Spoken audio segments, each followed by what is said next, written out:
hit music that reaches out and squashes your...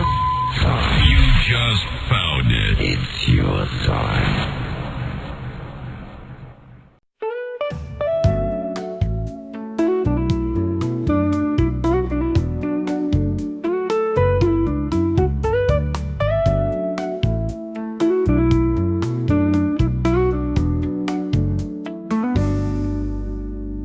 Allí donde las palabras cobran vida, donde la novela se besa con la poesía, donde la música se abraza con el teatro, allí donde las letras cocinan ambrosías, está nuestro lugar. Escenario de palabras, adelante estás en tu casa.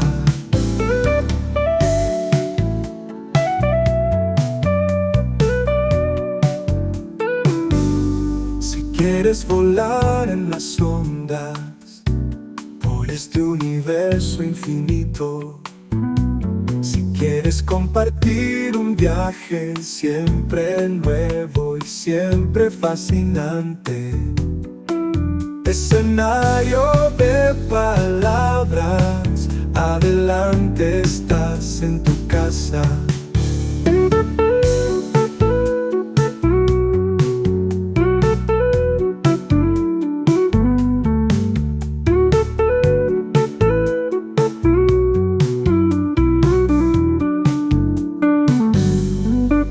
Escenario de palabras, adelante estás en tu casa.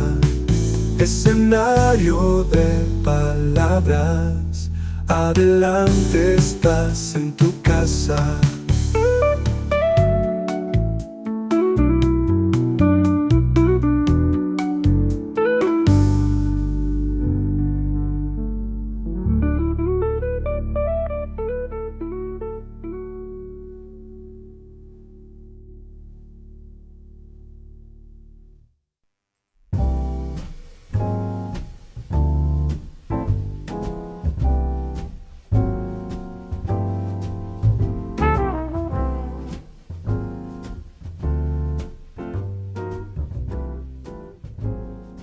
En la década de los 80, el grupo Golpes Bajos popularizó una de las canciones más recordadas de aquellos años, Malos tiempos para la lírica.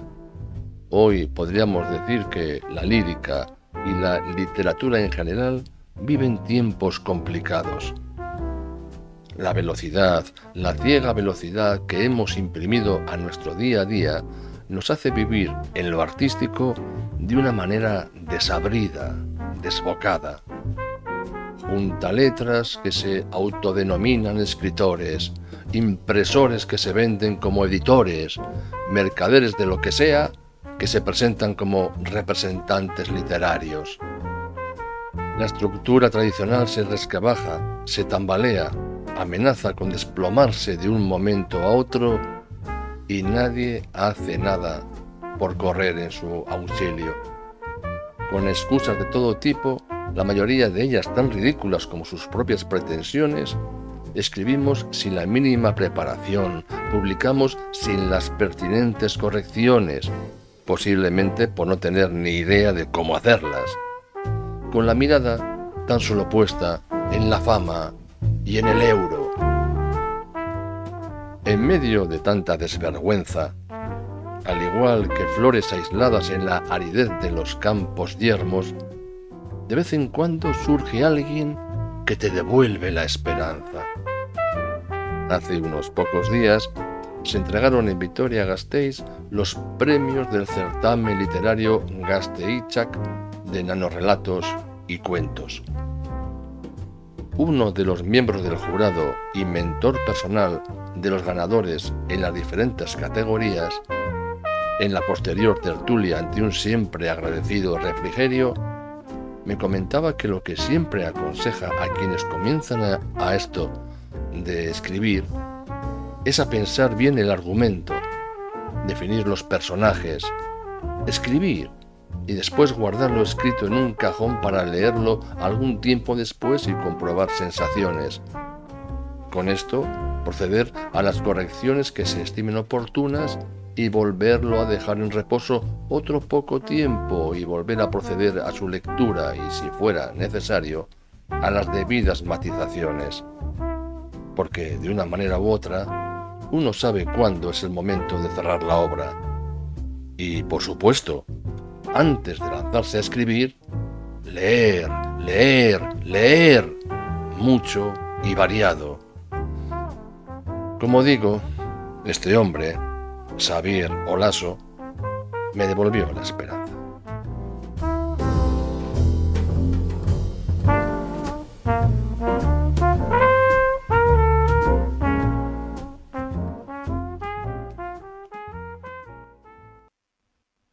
Otro lunes más y el programa número 19 de Escenario de Palabras.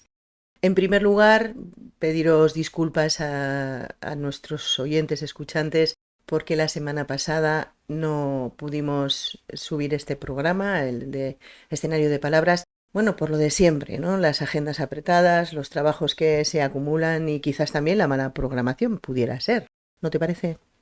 Hombre, lo de la mala programación, ¿de qué? ¿Nuestra dices? Claro. Puede ser también, no prever que pueden surgir imprevistos, pero es lo que decimos siempre, que muchas veces tienes algo ya preparado, tienes algo ya diseñado y surge un compromiso, un imprevisto, algo que nos impide ponernos ante el micrófono y bueno, pero yo confío en que, como tú dices, nuestros escuchantes y nuestras escuchantes oyentes nos perdonen y sepan entender la situación y sobre todo que no se desenganchen del programa, que eso es muy importante. Bueno, en principio seguimos recibiendo vuestros comentarios que nos gustan mucho, que nos dan esa inyección de energía para continuar con el programa. Y bueno, deciros también, en segundo lugar, otra cosa importante es que, bueno, pues ya se acerca el veranito, el buen tiempo, bueno, pues esas vacaciones que algunos tienen la suerte de disfrutar. Y bueno, lo que sí vamos a hacer nosotros en estos meses de verano de junio y julio es espaciar este programa de Escenario de Palabras a cada 15 días, cada 2 lunes volveremos a estar con vosotros. En agosto cogeremos esas ansiadas vacaciones y volveremos llenos de energía para ese mes de septiembre, ese inicio del curso escolar, que todos diríamos, escolar, laboral, etcétera. Sí, como se suele decir, a la vida normal. Aunque en el fondo para mí siempre ha sido la vida anormal, porque la vida normal o la que todos desearíamos, yo por lo menos, es la de poder hacer lo que me dé la gana en cada momento y disfrutar del verano, que me gusta mucho los meses de verano y el calor, cosa que a ti, no. No, yo soy más de invierno o otoño, en su caso. Pues bueno, hemos recogido pues esas opiniones o esas peticiones de nuestras oyentes escuchantes en relación al último programa que hicimos, el de Margarita Manso, una de las precursoras del movimiento Las Sin Sombrero, y nos hemos aventurado a preparar algo más sobre este movimiento y sobre sus integrantes.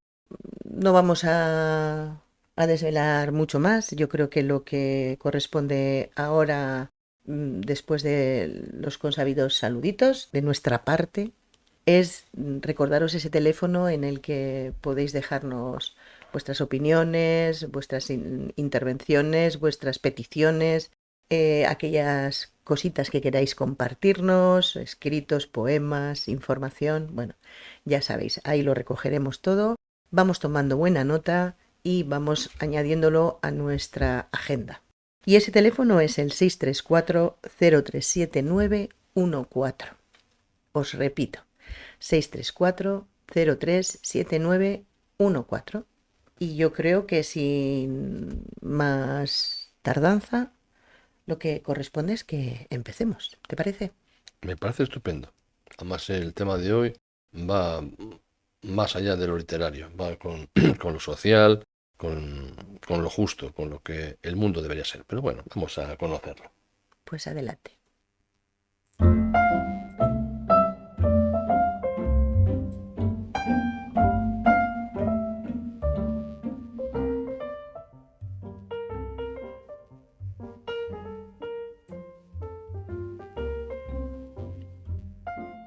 ¿Qué haces?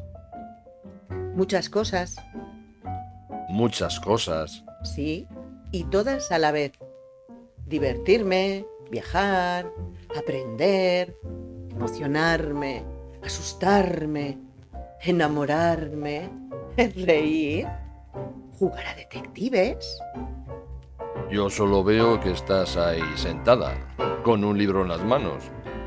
Pues eso, bienvenido a El arte de las palabras.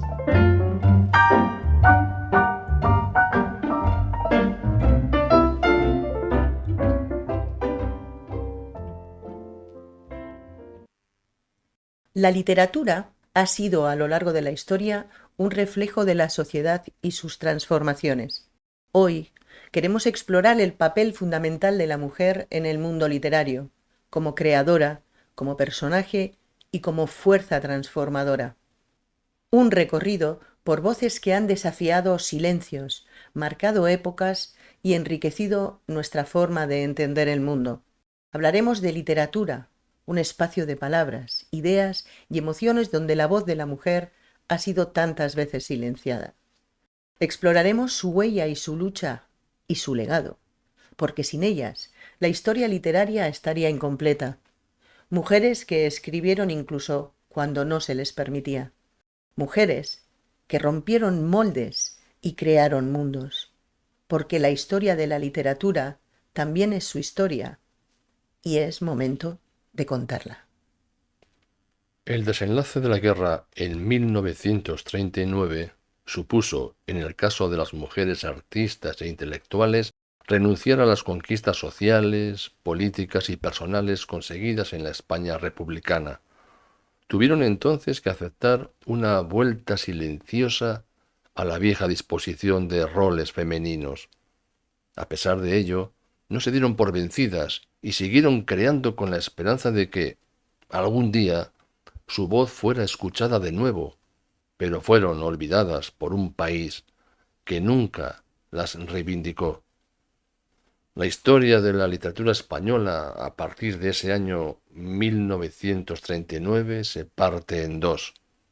Por un lado, la de los que se van y por otro, la de los que se quedan. El conocimiento de la literatura de los que se van ha sido tardío y bastante incompleto hasta el momento, y muy especialmente el de las escritoras. Hoy vamos a conocer un poco más a una de ellas, Concha Méndez, pero lo cierto es que nos gustaría hacer un repaso de los nombres de aquellas mujeres que formaron parte de aquel movimiento vanguardista que se inició en los años 20 y que mantendría su esplendor hasta el inicio de la Guerra Civil, y que luego cayó sobre muchas de ellas el silencio. Mujeres como Luisa Carnés, periodista y escritora. Madalena Martínez Carreño, conocida como Mada Carreño, periodista y escritora. Margarita Nelken, escritora y crítica de arte. Victorina Durán, dramaturga, pintora, diseñadora de vestuario y escenógrafa. María Teresa León, escritora. Silvia Mistral, seudónimo de Hortensia Blanche Pita, escritora y crítica cinematográfica. María Zambrano, filósofa, escritora y poeta. Carlota O'Neill, periodista, escritora y dramaturga. Maruja Mayo, pintora. Margarita Manso, pintora. Josefina de la Torre, cantante, poeta, novelista, actriz y escritora. Margarita Gil Rousset, escultora, ilustradora, poeta y escritora. Rosa Clotilde Cecilia María del Carmen Chacel Arimón, conocida como Rosa Chacel, escritora, traductora y poeta. Ernestina Michel de Champussin, poeta. Adela Tejero Vedate, conocida como Deli Tejero, pintora, dibujante, muralista e ilustradora. Elena Fortún, seudónimo de María de la Encarnación Gertrudis Jacob Aragoneses y de Urquijo, escritora, novelista, conocida por sus cuentos. Consuelo Vergés, traductora, escritora, periodista y biógrafa. Carmen Conde, poeta, prosista, dramaturga, ensayista y maestra. Ángeles Santos, pintora y artista gráfica, ilustradora y dibujante. Clara Campoamor, abogada, escritora, política y defensora de los derechos de la mujer. Zenobia Camprubí Aymar, escritora, traductora y lingüista española. Carmen de Burgos, que firmaba entre otros con el seudónimo de Colombine, periodista, escritora y traductora. Concepción Gutiérrez Torrero, conocida como Concha Lagos, editora, escritora y miembro de la Real Academia de Córdoba. Ángela Figuera Aymerich, poeta y escritora. María de Maestu, pedagoga, política y humanista. Isabel Oyarzábal, periodista, escritora, diplomática, actriz, traductora y editora. Victoria Kent, abogada y política. Amalia Galarraga, escritora y maestra. Matilde Huici, maestra, abogada, pedagoga y sufragista. María Luz Morales, periodista, traductora y escritora. Josefina Carabias, abogada, escritora y periodista, corresponsal y locutora. Carmen Baroja, conocida por su seudónimo Vera de Alzate, escritora, orfebre y etnóloga. Y lamentablemente, esta es una lista que no deja de ser injusta, porque faltan muchos nombres por añadir que la harían interminable. La autora elegida es una de las escritoras más relevantes de aquel tiempo, la década de los años 20 a los 30, y sobre ella ha caído un doble muro de silencio. El colectivo en que les sumió el exilio y el particular e injusto de haber sido la sombra de, cuando su personalidad tenía valores propios y así fue reconocida en la prensa del momento. Una mujer con una trayectoria vital repleta de fantásticas anécdotas con otras grandes personalidades de la época. Una mujer clave en la emancipación de las escritoras de esos años 20 y 30, que no se sujetó a los arquetipos sociales que se le imponían y que utilizó la seducción de la escritura para conseguir sus objetivos. Yo he visto nacer todos los inventos del siglo. Nací en medio de la modernidad, del canto a los medios de transporte, a la velocidad, al vuelo. Concepción Méndez Cuesta, poeta, dramaturga, editora y guionista de cine, nació en Madrid el 27 de julio de 1898.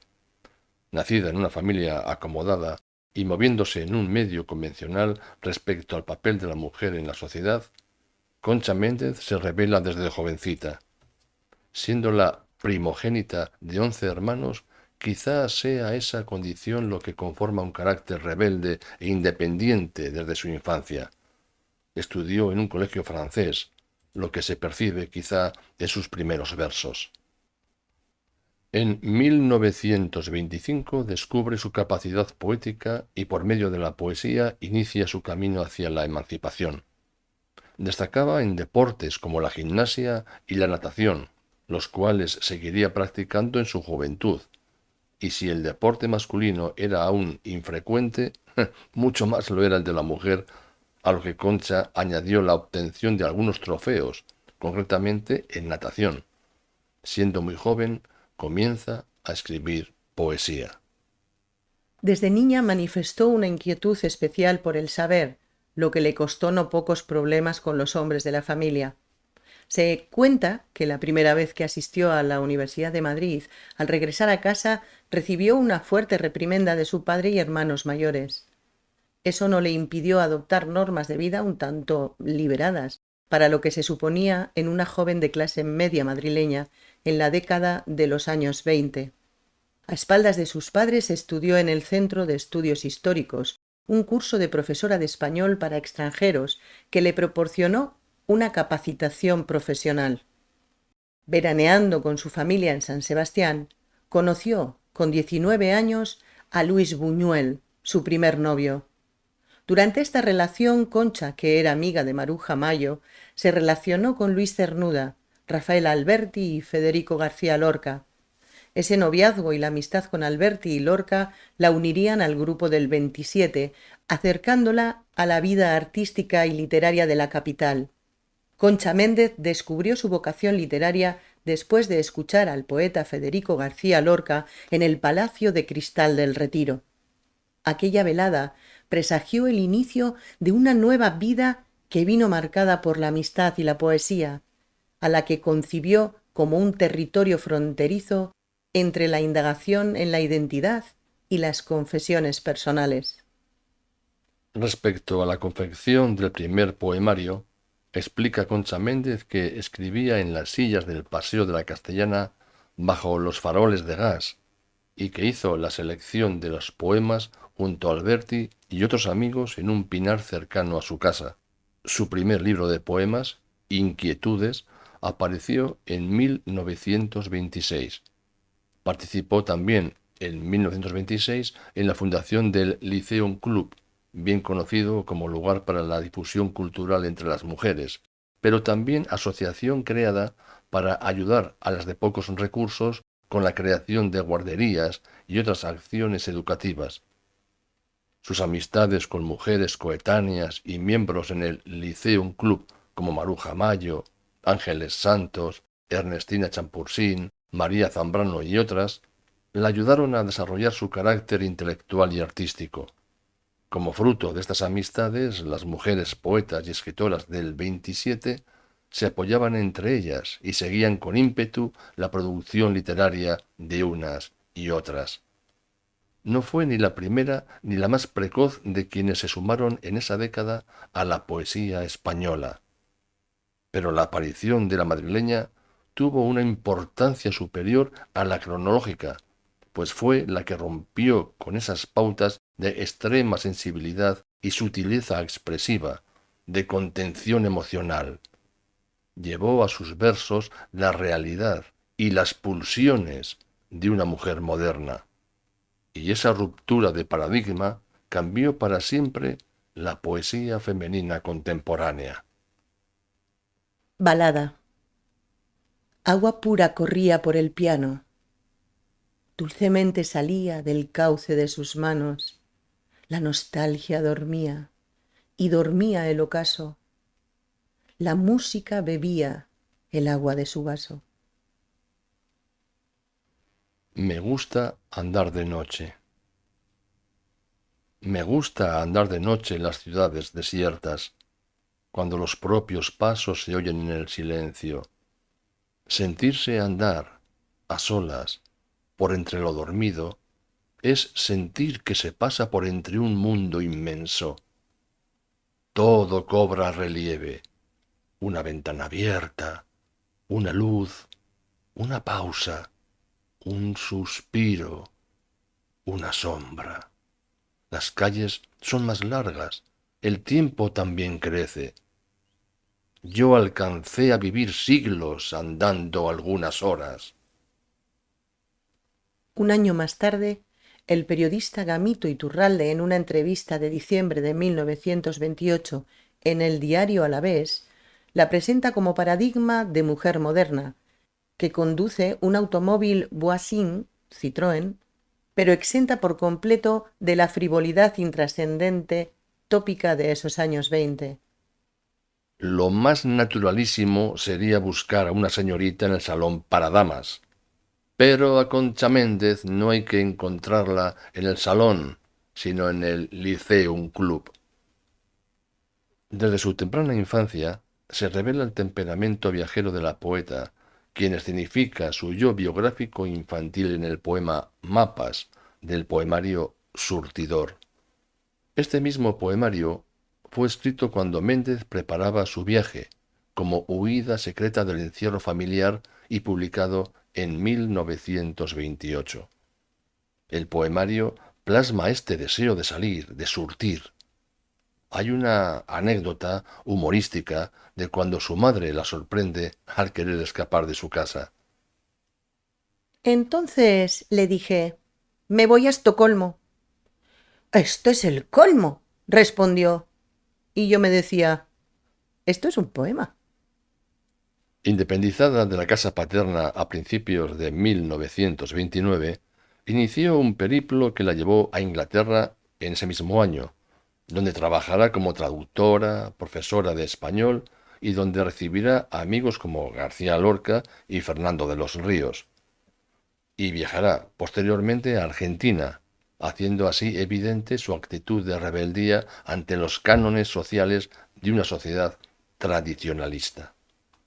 Viajar era viajar, pero era también liberarme de mi medio ambiente, que no me dejaba crear un mundo propio, propicio para la poesía.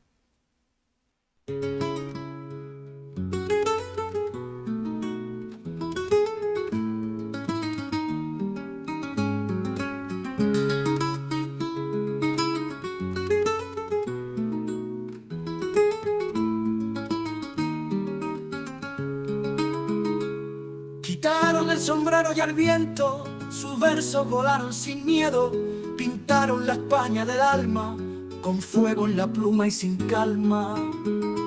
Mujeres de tinta y coraje, rompieron el viejo lenguaje, olvido, maruja con chaimas, brotaron del tiempo en su paz.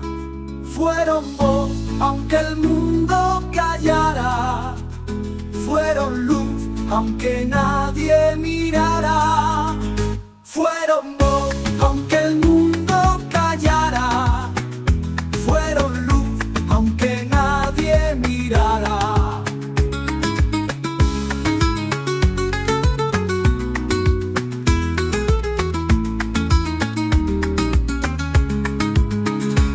Fueron voz, aunque el mundo callara, fueron luz, aunque nadie mirara.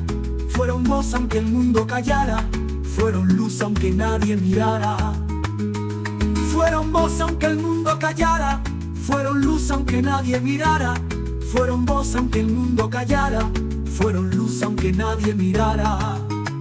Fueron voz aunque el mundo callara, fueron luz aunque nadie mirara. Fueron voz aunque el mundo callara, fueron luz aunque nadie mirara. Fueron voz aunque el mundo callara, fueron luz aunque nadie mirara.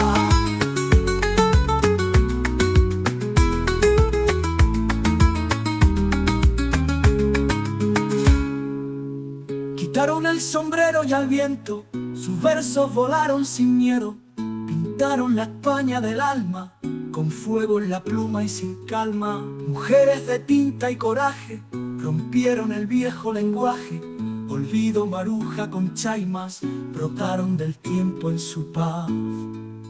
Fueron voz aunque el mundo callara, fueron luz aunque nadie mirara. Fueron luz aunque nadie mirara.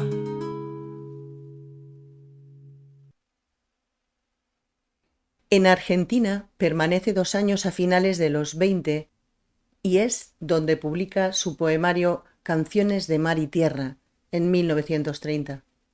Con la llegada de la República regresó a España, donde comenzó a frecuentar las tertulias del café Granja El Henar en 1931. Allí, Federico García Lorca le presentó al impresor malagueño Manuel Altolaguirre, con quien se casó al año siguiente. Juntos crearon la imprenta La Verónica y empezaron a editar la revista Héroe, en la que aparecieron obras de Juan Ramón Jiménez, Unamuno, Pedro Salinas, Luis Cernuda y Jorge Guillén. Se inició entonces su interés por el teatro y el cine. También por entonces publicó varios libros de poesía de tendencia vanguardista en obras como Vida a Vida, de 1932, Niño y Sombras, de 1936, y Lluvias Enlazadas, de 1939. Vivieron de 1933 a 1935 en Londres, donde perdió el primer hijo que estaba esperando, experiencia que reflejó en su libro Niño y Sombras, y tuvo lugar el feliz nacimiento en 1935 de su hija Paloma. Regresaron a España en ese mismo año y contribuyeron a la difusión de la obra del grupo de la Generación del 27, editando colecciones de poesías y revistas como Poesía, 1616, y Caballo Verde para la Poesía, dirigida por Pablo Neruda. La isla. Deslizándome en el agua, hasta la isla he venido. He vagado entre sus brisas, y por su costa he corrido. Del mar salí llena de algas, con el bañador ceñido, y tras andar por la isla, bajo un árbol he dormido. ¡Qué soledad suntuosa! ¡Qué espléndida soledad! Y qué fatigosa vida, la vida de la ciudad. Mi ventana. El viento bate espadas de hielo. No abriré la ventana. El viento decapita luceros. No abriré la ventana. El viento lleva lenguas de fuego. No abriré la ventana. En telegramas de sombra que van llevando los vientos se lee ya la gran noticia que conmueve al universo. Yo no abriré mi ventana. Al estallar la Guerra Civil Española, ella abandonaría Madrid para proteger a su hija, mientras su marido permaneció en España. Tras residir en Inglaterra, Bélgica y Francia, regresó a Barcelona para reunirse con su marido, camino ya del exilio. Se trasladaron a París y más tarde a La Habana, donde permanecieron hasta 1943, coincidiendo allí con otros muchos exiliados. En su exilio en Cuba, el matrimonio estableció otra imprenta llamada igualmente La Verónica, una editorial donde se imprimían por igual los libros de poesía latina clásica y los libros de poesía más actual en lengua española. También publicaron una colección poética que llamaron El Ciervo Herido, entre 1939 y 1943. Pero tampoco debemos olvidar que también a su cargo estaba el hogar familiar y el cuidado de su hija. Siempre existió la doble jornada y el pluriempleo femenino en trabajos trascendentales para el funcionamiento de la sociedad. Y, a pesar de ser única su labor como impresora y único también el resultado, su nombre no consta en los manuales de la literatura española. Y hay otro hecho significativo que hacer constar. A pesar de ser la autora de una lírica consistente, obras de teatro, guiones de cine, no existe aún la constancia de un claro reconocimiento de Concha Méndez como escritora. En 1944 el matrimonio se trasladó a México y es en ese año también cuando publica Sombras y Sueños. Para muchos, su mejor libro, y es allí donde Altolaguirre la abandonó por la cubana María Luisa Gómez Mena. Tras su separación, ella regresa a Madrid, aunque seguirá residiendo en México. El estar casada con un poeta reconocido la llevó a ser considerada, simple y llanamente, como esposa de poeta, aunque en México, ya separada de su esposo, Concha Méndez siguió escribiendo poesía y trabajando en tareas editoriales. De hecho, fue la propulsora de la famosa revista Rueca, auspiciada por don Alfonso Reyes, la cual pasó a ser uno de los primeros espacios donde publicaron las más importantes escritoras del mundo de habla hispana. De 1944 a 1979 dejó de publicar, aunque en 1976 se editó una antología poética. En 1979 apareció su último libro, Vida o Río. Nunca regresó a España, aunque realizó 3 viajes puntuales a Madrid a partir de 1966. Concha continuó residiendo en México hasta su fallecimiento el 7 de diciembre de 1986.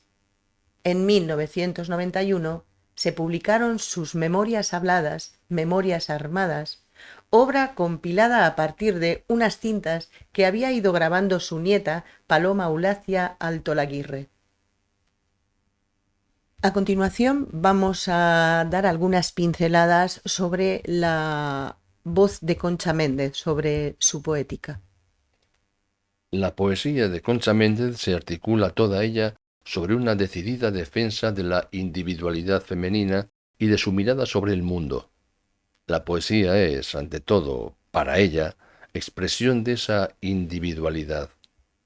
La poesía había surgido en Méndez como una necesidad de comunicación con los demás.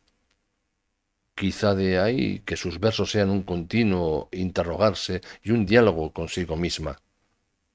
En su poesía, así como en su posición ante la vida, se refleja su voluntad de ruptura con las normas de aquella sociedad tradicional.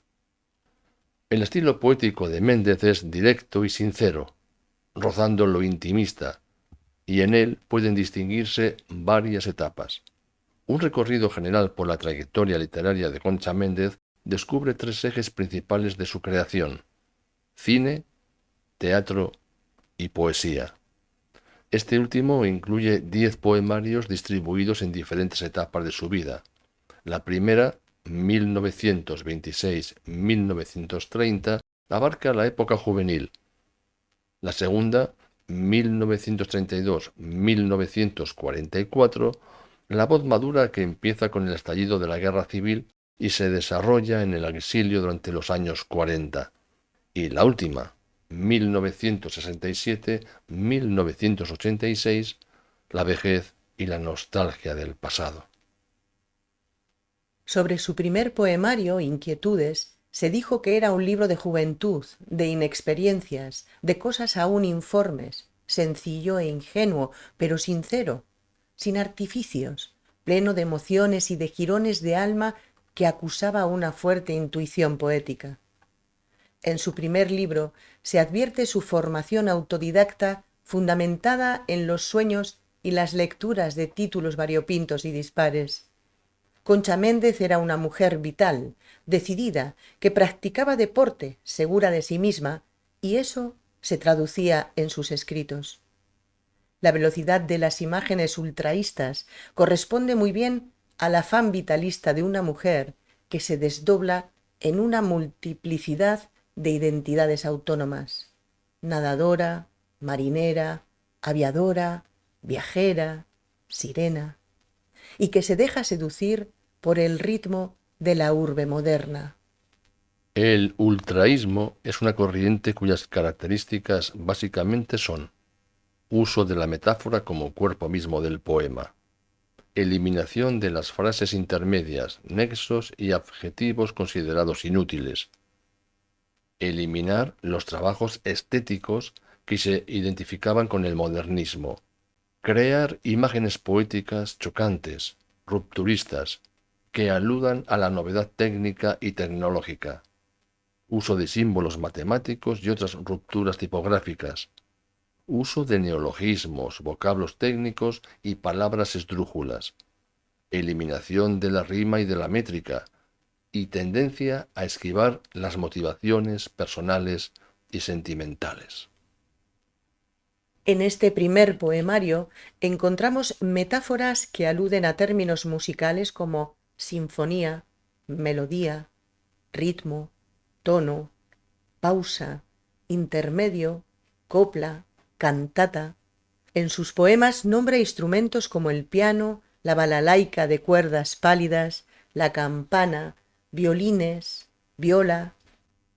Títulos de composiciones tales como Canción de la carretera, balada, jazz band, canción, indican que su poesía en sí misma es un acto exigente de comunicación con el mundo exterior, pues en ellos revela que quisiera conocer lo que podríamos denominar metafóricamente la música del mundo, la libertad con todos sus sonidos. En la joven Concha Méndez se advierte una incesante búsqueda de un camino hacia la perfección.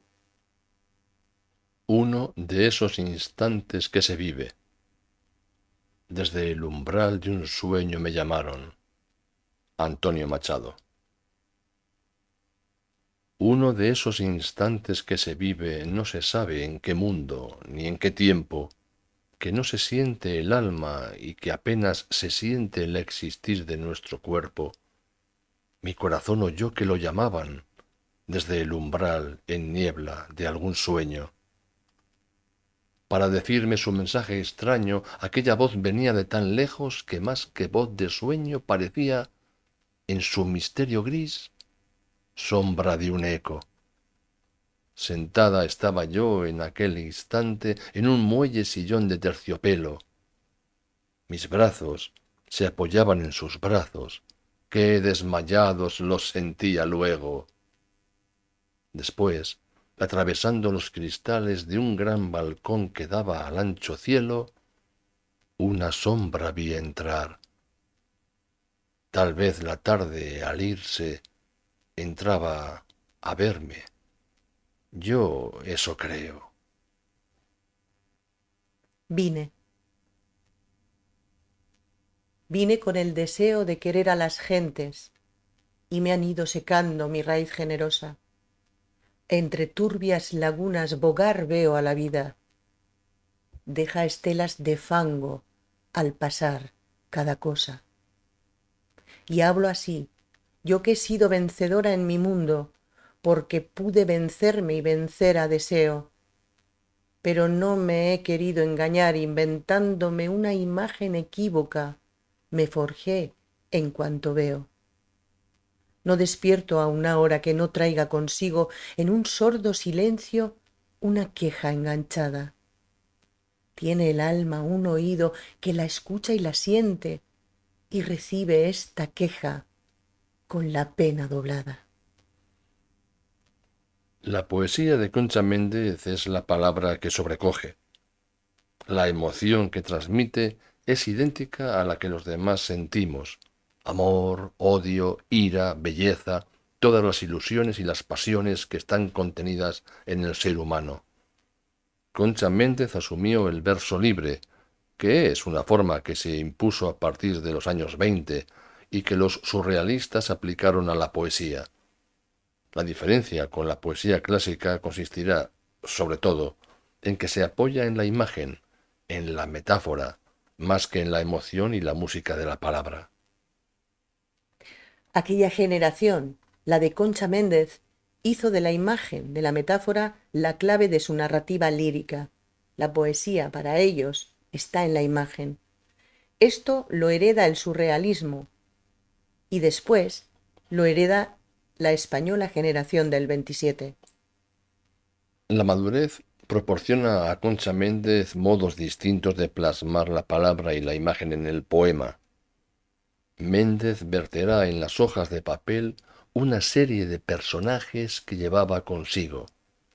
En 1942 escribe: En un yo encontramos a veces tantos yos que no sabemos a ciencia cierta desde qué ángulo debemos de colocar el enfoque para ver lo que hay en su fondo. Bueno, y hasta aquí, pues un pequeño resumen de la vida de Concha Méndez y de su obra, ¿no? Dentro de este grupo de las Sin Sombrero, que fueron pues mujeres artistas, pensadoras, científicas, que tuvieron sus años de esplendor hasta la Guerra Civil Española, que las volvió a sumir en un silencio, más que en un silencio, en el olvido casi completo, ¿no? Sí, era parte de lo que nos legaron los vencedores, los rebeldes, los insurrectos, ¿no? La dictadura pura y dura, como tú sueles decir, la mujer en la cocina, no, la mujer y la sartén en la cocina también, y aquí solamente valen los hombres y sobre todo los que sean de nuestro lado, los demás también a tomar por el saco. Bueno, realmente era una mujer de la que se podría hablar muchísimo más, ¿no? Sobre todo el papel que tuvo también en México desde su posición de exiliada, pero bueno, quizás con más medios que otros exiliados, que otras exiliadas, y que, bueno, casi hizo de anfitriona, acogiendo en su casa a poetas, a escritores, escritoras, a gente en la que formó un círculo muy especial. Una, como decíamos, una más de las que nos gustaría ir poco a poco desvelando, porque, bueno, no, como decíamos al principio, son mujeres fundamentales en la historia de la literatura española que es importante conocer, sobre todo darles el lugar que las corresponde como creadoras, como artistas, como pensadoras, para que se sepa que no solamente de hombres ha estado hecha la historia de las artes y las letras españolas. A mí lo que me parece triste todavía es que a estas alturas, en el año 25 del siglo XXI, sigamos intentando rescatar del olvido, de la tumba literaria, a las mujeres. Es algo increíble, y que los grandes próceres de la cultura no se esmeran en hacerlo. Que sí, que salen de vez en cuando noticias, antologías, artículos, pero nadie lo reivindica de manera tan clara como decir esto, hombre, que se pare el mundo, que durante una semana vamos a dar guerra con esto y vamos a poner, no sé, pues hacer programas, documentales, películas, noticias sobre esto. Me parece, sobre todo cuando había tanto talento. Porque dices, no, pues fue un movimiento de 4 señoras muy aburridas que hicieron, no, eran gente tan preparada y tan buena como los que hoy tenemos como grandes de la poesía, ¿no? Machado, Alberti, Lorca, etcétera. Había muchas mujeres como esta que estaban por lo menos a la altura. Bueno, pues esperando que en este programa también hayamos podido despertar esa curiosidad, esas ganas de saber más de todo este movimiento de las Sin Sombrero, pues vamos a ir zanjando ya el programa. Así que, señor Urrutia, ya sabe lo que le toca a usted, ¿no? No, mira, yo creo que hoy, dado el tema que es tan serio y tan respetuoso, creo que lo mejor sería no decir nada de eso. No. En plan broma, porque tú ya lo has dicho al principio, la gente ya se lo sabe, y el que no se lo sabe, que vuelva al principio del programa. Es que no se me ocurre decir nada, digamos, con humor. Mire, qué verbigracia tiene este señor para decir que no le da la gana de decir el teléfono. No es eso, es que no tengo nada preparado. Y que no se me ocurre nada gracioso para hacerlo, porque el otro día ya dije lo de la sin sombrero y me quité el sombrero. O sea, o no diga aquello de coge tu sombrero y póntelo, vamos a la playa, calienta el sol, coge tu bolígrafo y apúntalo, el teléfono que te voy a dar, que es el 634-03-7914, 634-03-7914. Y en nada, estamos en el verano. Pues nada más, recordaros que a partir de ahora, un lunes sí y un lunes no, estará con vosotros Escenario de Palabras. Que tengáis una muy buena semana. Sed muy felices y leed.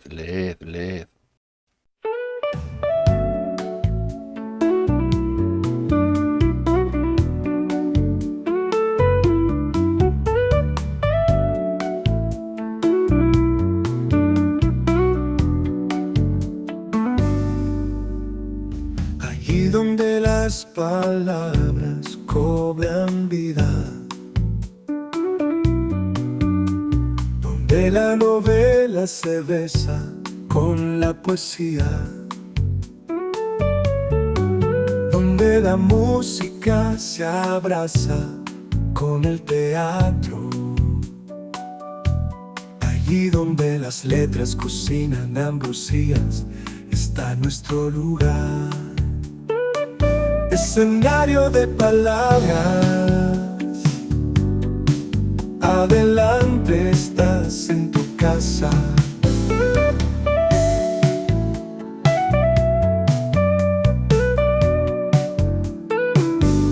Si quieres volar en las ondas por este universo infinito, si quieres compartir un viaje siempre nuevo y siempre fascinante, escenario de palabras, adelante, estás en tu casa.